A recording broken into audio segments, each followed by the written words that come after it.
Hello. Welcome, Glocka. I'm seeing now as we reenact these talks, I'm starting to have the memory of the users. Welcome everyone.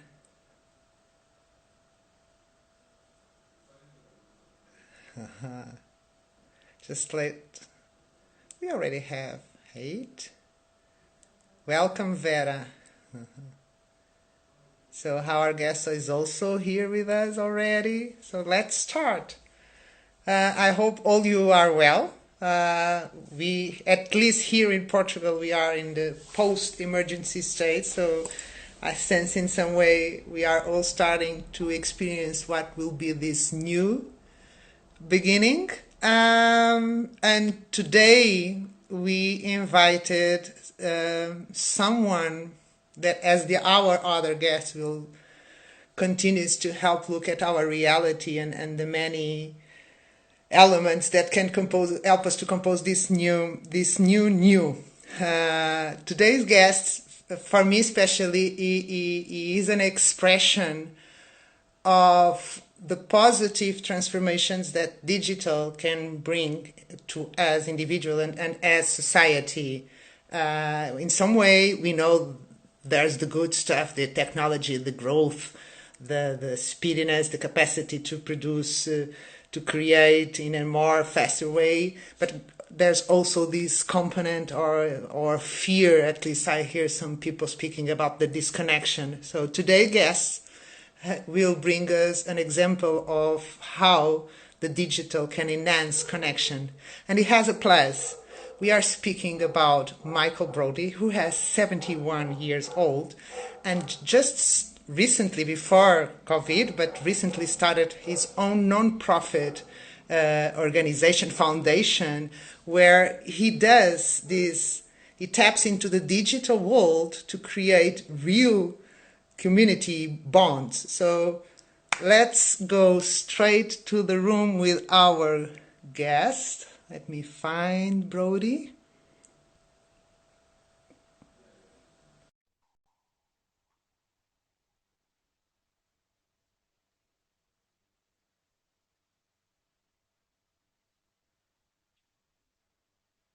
Let's see. Brodie, did you receive my invitation?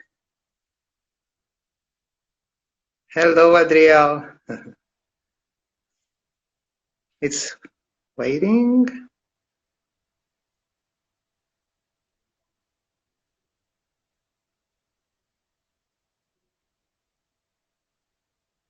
While we wait for Brodie to come into the room, I really think this conversation brings this. I like polarities, and we are in this talk exploring how to work with polarities. So this notion of digital as something that strengthens connection or may disconnect, and also our question: what if you could rebuild and foster real community and relationships in a digital and isolated time? Was not innocent. We use the second person because it's Brodie is an expression of how any one of us, independent of whatever identity box we may have, can start and be part of this amazing process of transformation. So let me see. I'm going to invite again Brodie. Can start and be part of this amazing process of transformation. It's coming. I'm going to invite again Brodie. Brodie, I need you to mute your computer sound.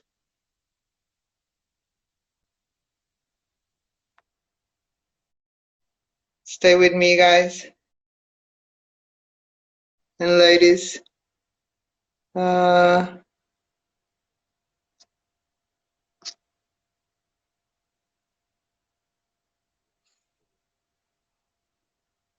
We are having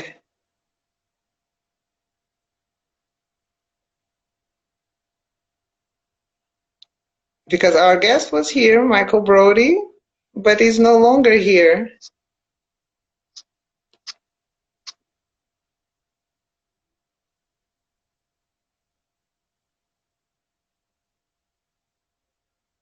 Wow, what an experience. This doing lives and all with these non-controllable variables is being very transformative and growing. Brodie, I'm here, it's 3-2, so I'm going to invite you again. Ah, hi.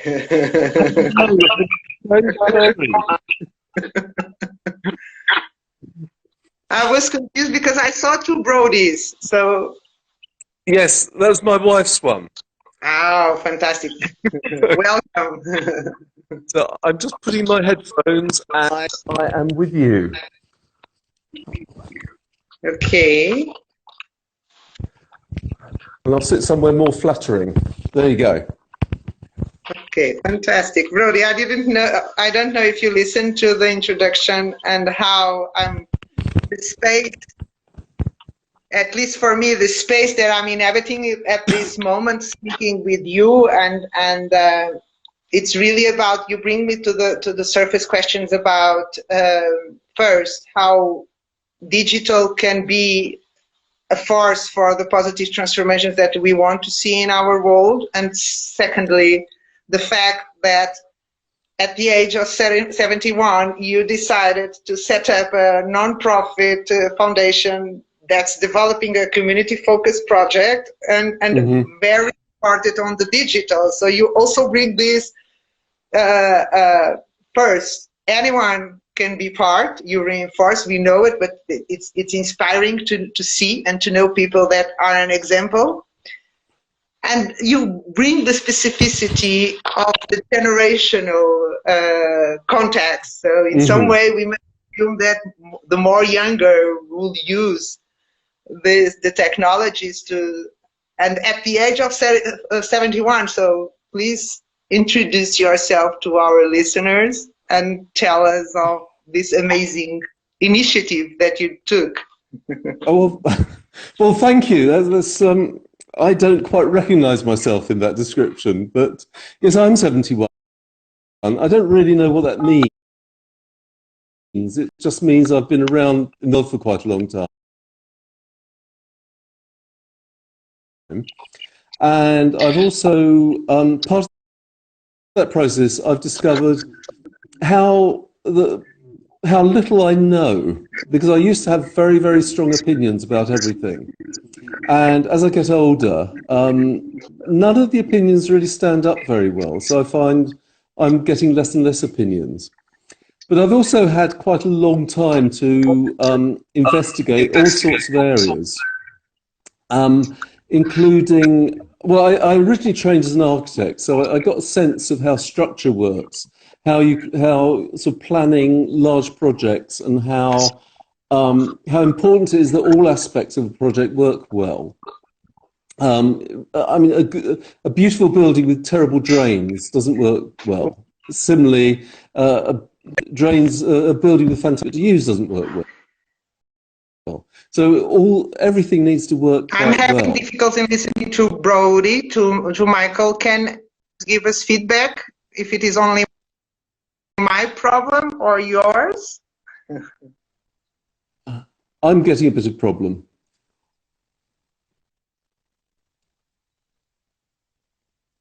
Hello? Now I've lost you.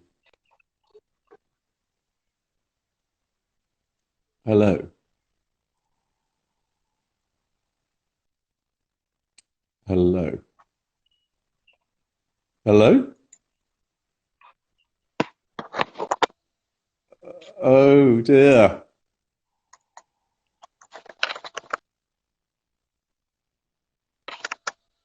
Hello?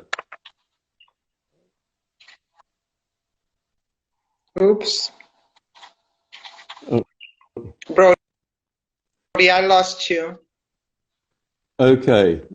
Yes. I think we think it's you. It's me. Okay. Yeah. Yes. Let me check with my son a little bit. Diogo, I need, preciso que libertes a net, por favor. Half an hour. So that's the good of life. We are at home. So Yes.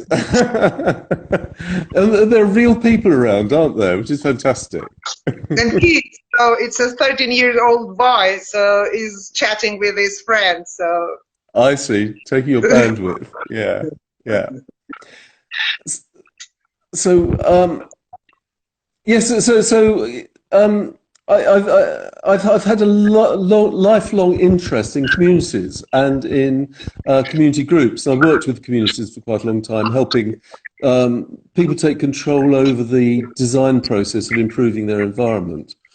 And then I got really interested in looking at the narratives we have about life and how the stories we tell ourselves and each other about how life is actually creates the sort of life we have and creates the organizations and the lives other people have.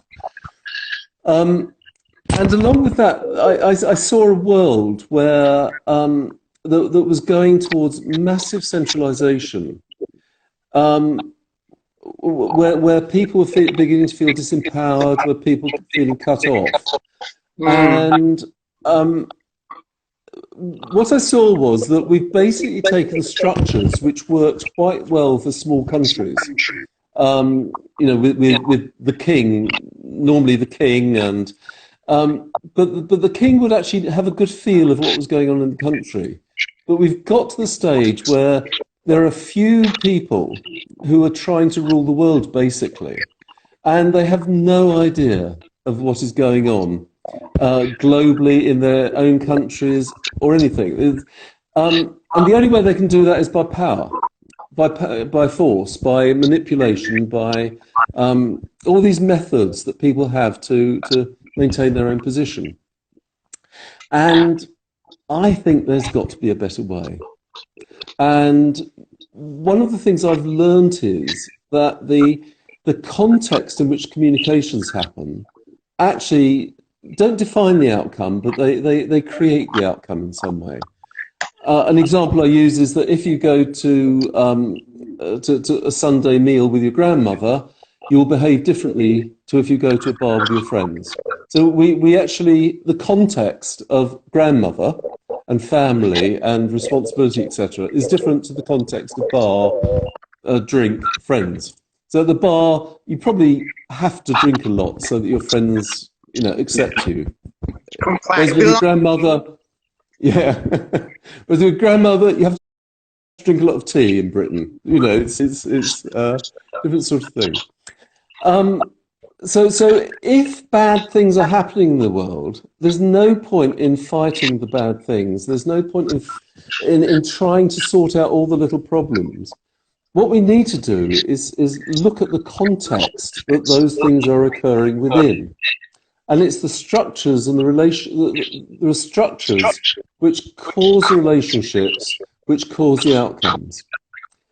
So what I've done is I've gone back to basics with the idea which came to me is OurNet, which is an online new form of community media. I don't call it social media, it's community media, which is designed to help people contact each other, support each other, and it also has various mechanisms to encourage people to contribute to each other rather than take advantage of each other. And I believe that's going to change the way we relate. All sorts of things. In the context of the pandemics, you noticed an increment of the activity in OurNet. It was a result, an outcome of you putting content in terms of the concept of community media, or were people approaching? So how was this increase was fed in which ways? Well, to be honest, our site is still in an advanced beta version. Is not fully ready to be used properly. But friends, etc., are using it to test it and sort of trying it out with groups, giving us feedback. So we're seeing it absolutely as a community process.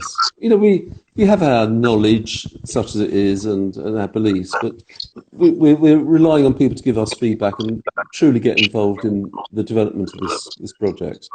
And it's being a test for yourself. So I recall in our previous conversation, Yes. the huge information. Tell us about it. Right. So I feel slightly embarrassed about this, but when I started, I originally got the idea 16 years ago, and when I started on this, I had no vision of the potential that this would have.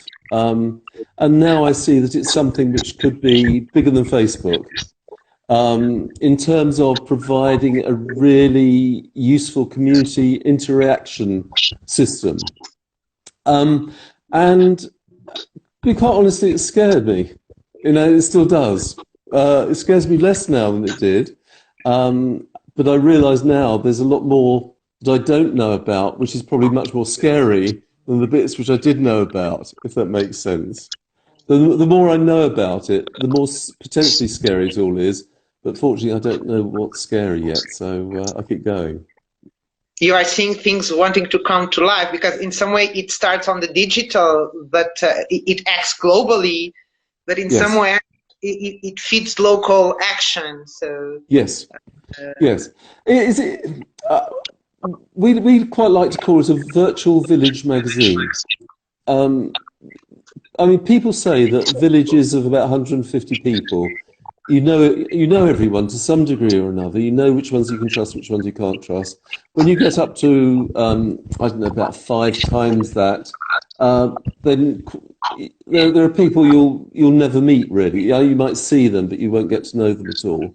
And then you get bigger and bigger and bigger, and you become more and more remote.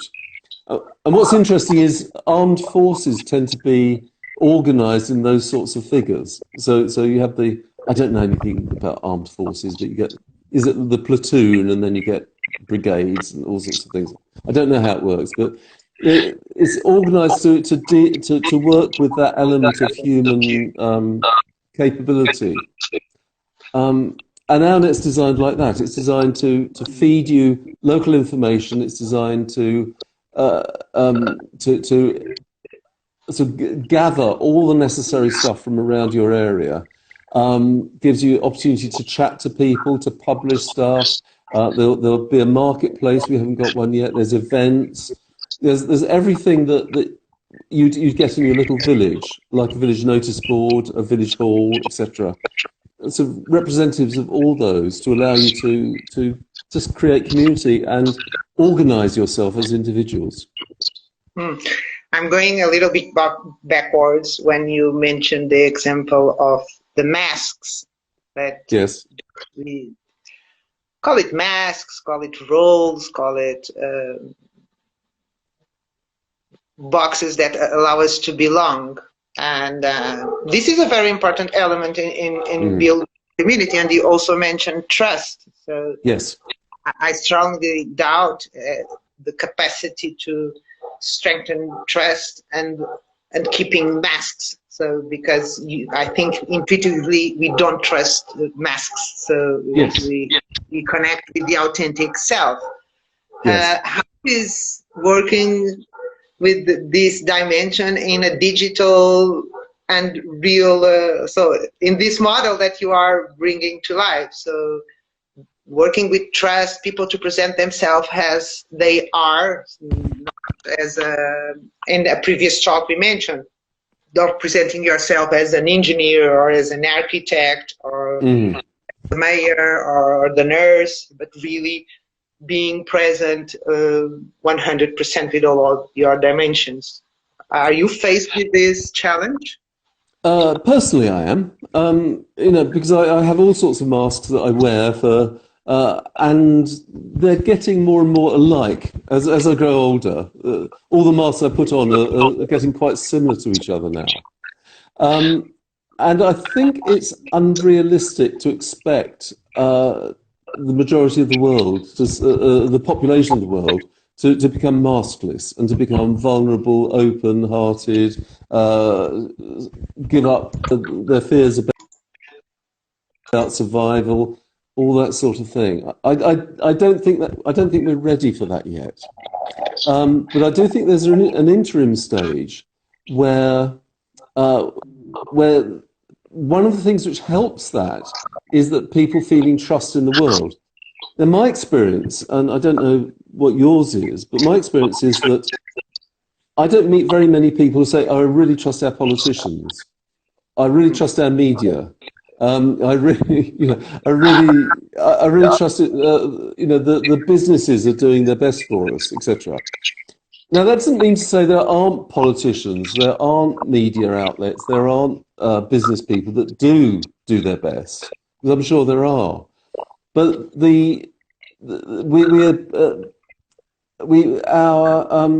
our confidence has been so undermined by the context of global big business control. In fact, global economic control, because fundamentally I feel that's what the issue is, that people don't trust. How do you build trust? So you build trust by rewarding people that are trustworthy for being trustworthy. And as a crowd of people, we're actually pretty good at sussing out who's trustworthy and who isn't. So what our net is, one of the things our net's doing is it's actually allocating people a reputation, and my reputation is actually decided by you and the other people watching this. If people think that they see, oh, he seems a trustworthy sort of chap, I'll give him a 5-star rating. I tend to get heard more. Now, if I was being deceptive and wily and dishonest, you might get taken in by that, but half the people watching wouldn't. So I'd end up with a low reputation. And what the low reputation does to me on the OurNet platform is start to hide my contributions. So my contributions go lower down the scale so that people see me less. Now, no one knows that I've got low reputation except for me. So I look at my reputation meter and it shows me I've got a 2.5 rating. And I think that's not very good. That's why no one's reading what I'm saying. So it encourages me to start to modify my behavior a bit. But don't you think that should start? We talked about, and when you mentioned that most of us don't trust the politicians, I completely agree. And I also resonated with the feeling of having experience and contact, which I sense the presence of mistrust. Yes. And now I'm taking and speaking from a very personal place. Usually when I find those tensions or that lack of flow, it normally takes, if I dive deeper and do my homework, it takes for my own mistrust in my own process, how can I, the question is, how can I, if this is really a process that starts inside each one of us, because, and I really believe the transformation, it's really from, it starts in you, but it's not about you, but it starts in you. Yes. How do you feel that, for instance, I know that you mentioned that the reputation it's not showed, but for me personally, it will trigger my lower version of judging. So, yes. Oh, I don't have the reputation.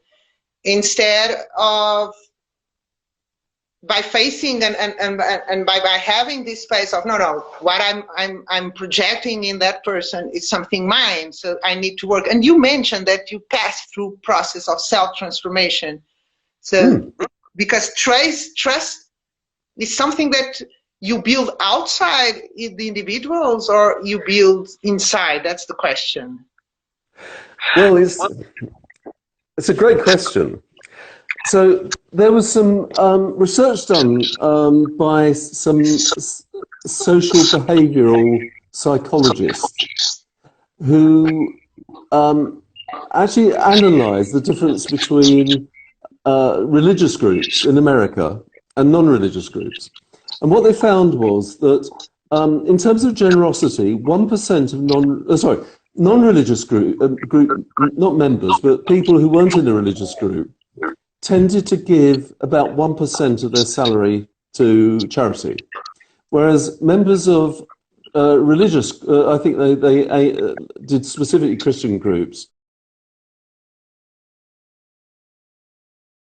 It's a really interesting thing on human behaviour, and I can absolutely see it in myself as well. You know, I'm not always completely 100% honourable, I confess.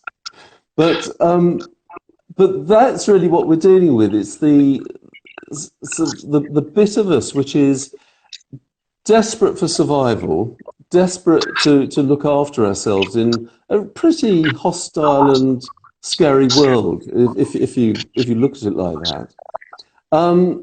Against our better side, which is about our personal. I don't know how it all works, but whatever it is, our spiritual side or our social side, whatever you want to call it, those two things are playing a game, and I think we have to. I think we have to acknowledge that's the game we're playing. Totally. Yeah. And train each other to be social. And in training each other to be social, we start to open our hearts to each other. And in opening our hearts, we get the other stuff, the goodies. And that training doesn't have to be something very formal. I like to think more than thinking about training, it's creating the space, and you are an architect, the importance of structure. So creating the space for people to practice that. You feel in some way that's what you are doing, creating a space for people to practice, because there's no... Oh, God, yes. Solution. Yes. We just need the space. We need a space which actually gives us feedback, so that, you know, when we go to our grandmothers, we don't swear and get drunk. Well, perhaps, you know, some people might, I don't know. Or perhaps grandmothers, so there are grandmothers who would love that, I'm sure, but you know, we don't do that. So because we're getting feedback. So this is about training people to use the amazing digital revolution that's happened in a really social way, along with, and this is really important, make it easy to get in contact with people in your locality, make it easy to find help in your locality, make it easy to group together with other peoples in your locality, etc., etc., etc. So and this can do it, yeah. Yes, and that's the magic of the internet. Definitely. And it's been misused. I think it's been really badly misused. It's been misused to take advantage of us for the worst aspects of humanity. It can be used for the best. But don't you think that's more... I don't like the narrative, and you spoke about narratives, but this is my personal position of the good and the bad, though I fall in it. So I catch myself at least thinking on it. I may not act up on it, but I catch myself on it.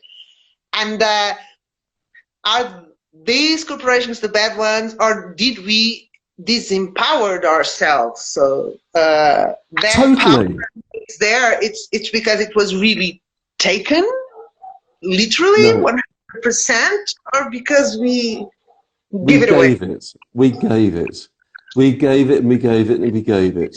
And we gave it for selfish reasons very often, because we didn't want to take responsibility ourselves, because we wanted an illusion of safety that we were offered by someone else, and we created a ridiculous financial system where our financial system is basically designed to transfer responsibility for looking after us in our old age to the next generation, etc. You know, it's bizarre what our financial system has done. It's actually designed to turn money into a commodity that you can buy and sell, that you can invest in money, etc. But to have awareness that we co-create. Sorry to interrupt you, but it's really good to have the awareness that we co-created in some way, directly or indirectly. We co-created that all the time. Here, I'm going to share a thought, and in your experience with communities, maybe you can help me, for me not to jump into conclusions. One of the things that I'm observing since the here in Portugal, the emergency state was removed and people were allowed, I think last Friday you already started to see more movement. Yes. And in some way, I got out in an automatic way, and I was expecting the same silence, the same quietness, and even the movement of people. And I had an experience last Friday, and I mean, I'm still observing the street, and there's people like that, but there's a lot of people with a lot of condensed energy. So yes, and I'm questioning, this is another phenomenon that may start to rise in communities, that some people were more able to work with this isolation and others less. So how going to this impact the community? In your community, is this phenomenon relevant? What do you think about this phenomenon?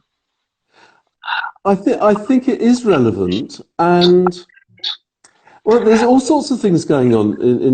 To my understanding, it's firstly, people have got locked in.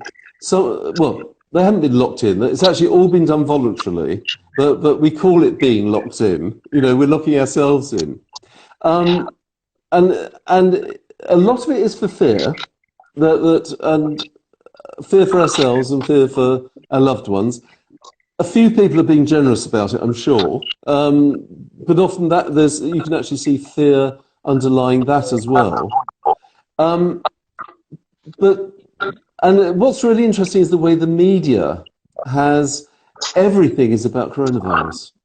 I looked at the Guardian, an English newspaper, and I think something like the top 32 articles were about coronavirus yesterday. You know, there's lots of other things going on in the world apart from coronavirus. But that's all the media is concentrating on. Now, that's all making us scared. That's all designed to make us scared. It's making coronavirus really big. So how do you actually get from, okay, on the 5th of May, actually you can start easing off now. But actually I'm still scared. Because all the stuff is telling me to be scared. All my conversations are about being scared. So I'm scared. I'm scared to go out in the open now. I'm scared to trust people. I'm scared to go up and hug someone. You know, whatever the situation is, I've been trained to be scared. And itself. So, and that takes me to the responsibility in whoever taps into this digital world to not feed this system, because fear cells and it activates a kind of response where you are much more easy to be guided, manipulated, and as I dare to say that one of the questions of our talk has a question: what if you could rebuild and foster real community? I would say that this responsibility of pay attention to what you publish and what are you, what kind of state, emotional and mental state you are fostering. It's a huge responsibility. I mean, yes, it is. It's all of our words are our main responsibility, because our words are the creative force. I mean, this conversation is creating something. I don't know what, but I'm responsible for my contribution to that. Things only happen by people conversing with each other. I mean, apart from going to and picking an apple off a tree, you know, everything else, or most things actually require people to get together and talk and agree things. And sometimes it will be, you know, I'm being a bully and I'm bullying you, but you acquiesce to my bulliness, you know, if that's the right word. So there's a joint conversation going on there. So we're all responsible for our conversations, and we don't realise it. We think most things are other people's fault. And I don't know, because as I was talking, I was also thinking about we've delegated responsibility to probably the most unfit people in the world to decide what is okay to be said. You know, most of our politicians, are they the people who say what can be said and what can't be said? Is Mark Zuckerberg of Facebook someone who I would say, oh, here's the right person to determine what can be said and can't be said. And there's no real conversation going on about what really works in life. And for me, the most important thing is to be heard. We all want to be heard. And when you stop people being heard, they then they then become extremists one way or another to get heard. But it's that, and we want to be heard, but haven't you witnessed also when you have the opportunity to be heard, you don't know what to do with that space? Oh, I'm quite good at talking now. And as a facilitator, it's easy to see in a group people that can step easily into conversations and express themselves, and others that don't. Yes. And I think the same percentage that you can replicate this experience in our world. So I think the conditioning that we have been subject to many years really took the practices of becoming. Oh God, yes. And there's this empowerment, there's ideas of, and we had this in the previous talks, of who has the capacity to talk, who has the knowledge to talk.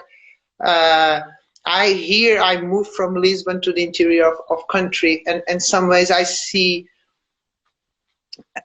people with a lot of knowledge. They didn't went to academics or university, but they have really valuable knowledge, real life knowledge. But in some way, I also sense that they diminish the value of their knowledge, because that knowledge, it's not from gotten in a very specific institution or university. It doesn't have a stamp of identity. So. Yes, and it's oh, you trigger such a lot in me, actually, because I hated school. I hated the environment of these stupid people teaching this irrelevant information and no one teaches you how to talk. No one teaches you about relationships. No one teaches you about money. No one teaches you about creating things. That's what we need to. That's what we need to know. That's what really makes the difference in life. And we're bright enough we can pick anything up if we know what the basic rules of life are, but we don't. And our teachers didn't know either. And the schools were designed to churn people out to fight in the army and man boring jobs in industry. That's what the educational system is designed for. But this world, it's pregnant of a new world, as Galeano says, and we are going to help bring it to life. So I have one last question for you, and we spoke a little bit about the question of identities. Mm-hmm. In some way, do you sense that this building of community or spaces or structures to strengthen our capacity to act as a community and to be as a community may take us to, in the future, being able to identify as one single race, because we have been conditioned for thousands and thousands of years to identify with our families, with our countries, with our language, with our culture. I must confess that recently, 1 year ago, that sometimes when people ask me where I'm from, I'm starting to answer I'm from planet Earth. Yeah, good. And do you think this is also one element of importance, to have these containers, or our net can contribute to this identity shift? And you mentioned it, the identity issue. Yes. So there's two things in there for me. Firstly is that the concept of identity is a conversation. The labeling we give ourselves is a conversation. There are various things about human beings which vary. Like we notice that we have these terms, female and male, and we notice certain differences, and so we give them a label. And then we notice that, oh, some people have different coloured skin to other people, or bigger noses, or whatever it is. So everyone is a bit different, and our animal brain is actually looking for something quite like us to a way of trusting people we don't know. So when we know people, we those things tend to evaporate quite a bit, because we're in contact with something sort of deeper in the other person, that we can forget about our initial prejudices and get on and have a relationship with someone in whatever way. So then along comes the internet, which basically, I come from the UK, and there's this myth that Britain is this proud, strong, upright country that's there to sort the world out and be wonderful and everything. And it's all complete and utter nonsense, but it's one of the myths which holds that group of the UK together. But the internet is actually making all that seem a little bit odd, because it's actually showing us, oh, other people do it a bit differently to us, and it seems to work. Other people do that, which is what we do, and it doesn't seem to work. So it's starting to open our minds across borders, but we still have a need for people that we can go up to and touch, and sort of sit down and be at ease with. And I'm not quite sure what I'm saying, but I think our identities actually get in the way of the more important our identity is to us, the more difficult it is to be with anyone how they are. And having other people different is an amazing contribution. My wife and I are complete opposites in absolutely everything, and I just do not understand her, in all sorts of ways. I've got to anticipate her behaviour sometimes, but she does things and I think, what on earth are you doing? and she's like that with me. She just doesn't understand me, and yet we have a fantastic relationship. That's definitely important.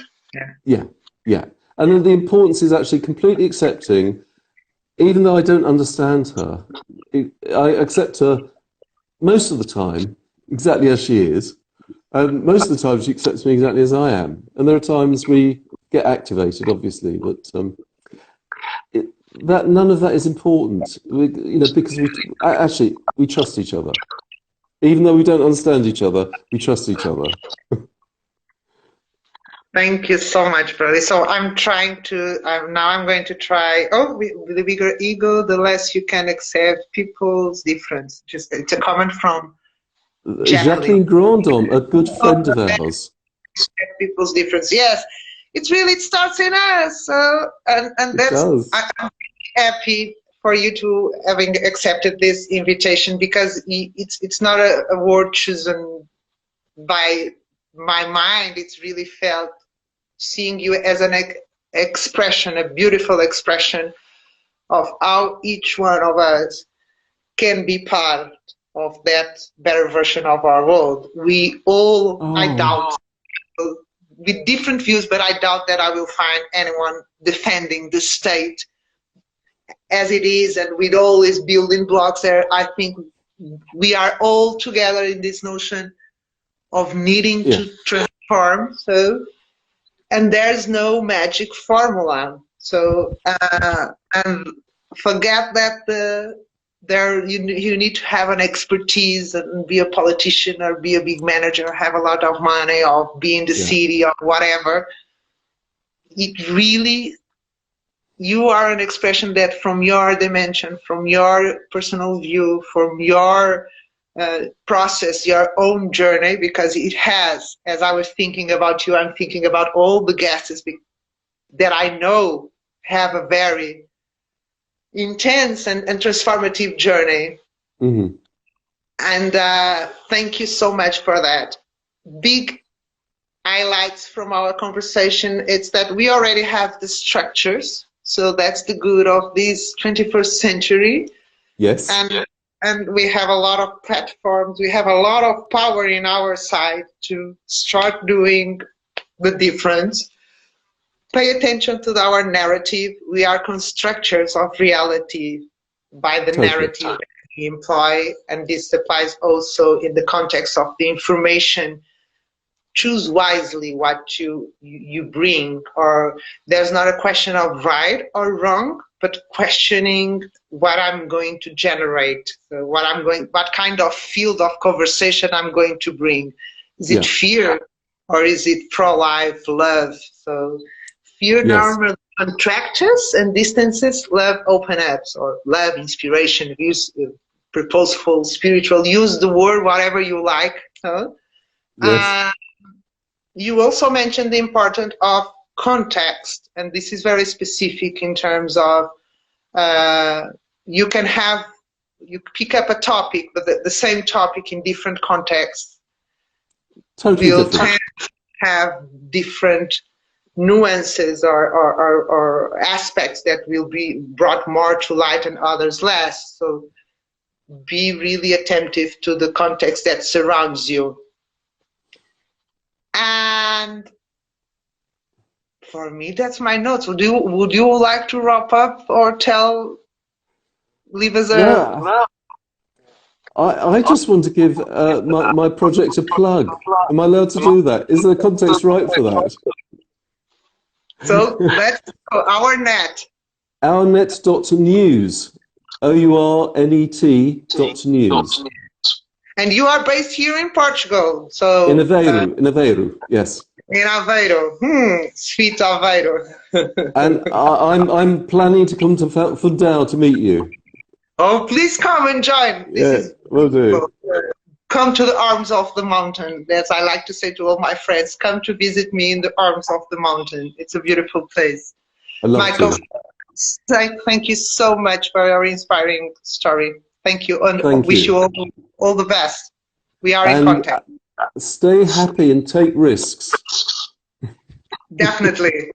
And have fun, as Jill, one of our guests said. If it doesn't, it's not funny, it's not sustainable. So I always try to recall this one. Excellent. Thank you, everyone. I hope you have enjoyed, and see you in our next talk. We promise to keep bringing real lives and how to inspire you that anyone can be a change agent. Thank you so much. Have a lovely week. Bye. Thank you. Bye. Bye.